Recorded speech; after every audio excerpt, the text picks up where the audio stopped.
So just when I began to not joke around with the virus potentially having some kind of zombie-like effects, an interesting article came out. Just the other day, there was discussions being made that CV-19 enters and affects your brain.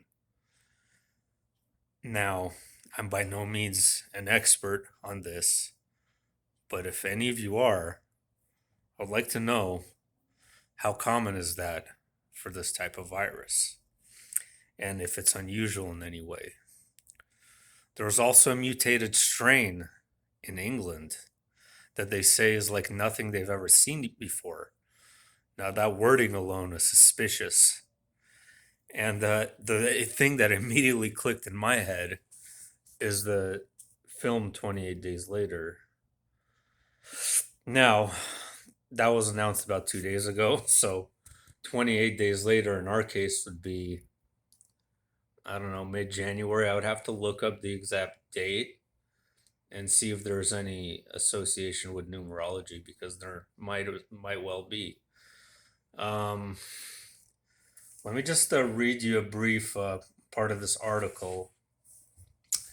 Um, it's a Psychology Today article, which I don't know if they're experts on viruses, but so be it. William A. Banks has been studying HIV for years. He's done a lot of work on GP120 protein and HIV1, the protein that is responsible for the brain fog so common in HIV.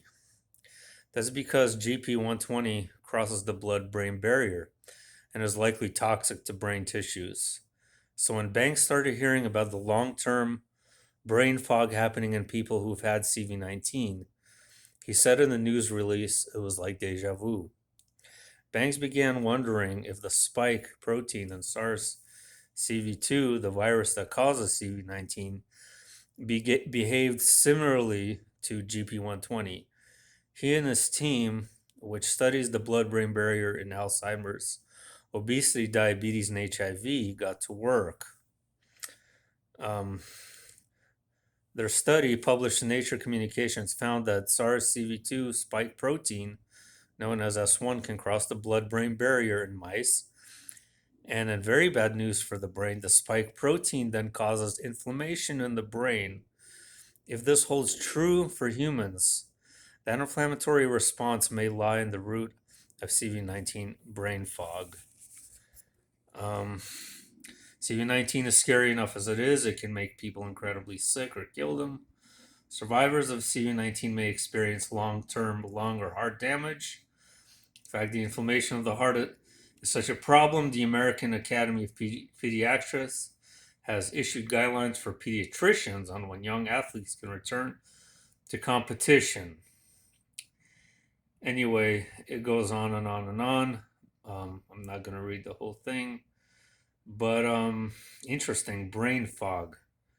I know that that's a far cry from a zombie, but what if we can develop some wacky theories and let's just say, for example, this is an extraterrestrial virus and it's timed precisely to mutate in certain intervals and it masquerades itself as like a cold, which eventually develops into like a brain parasite.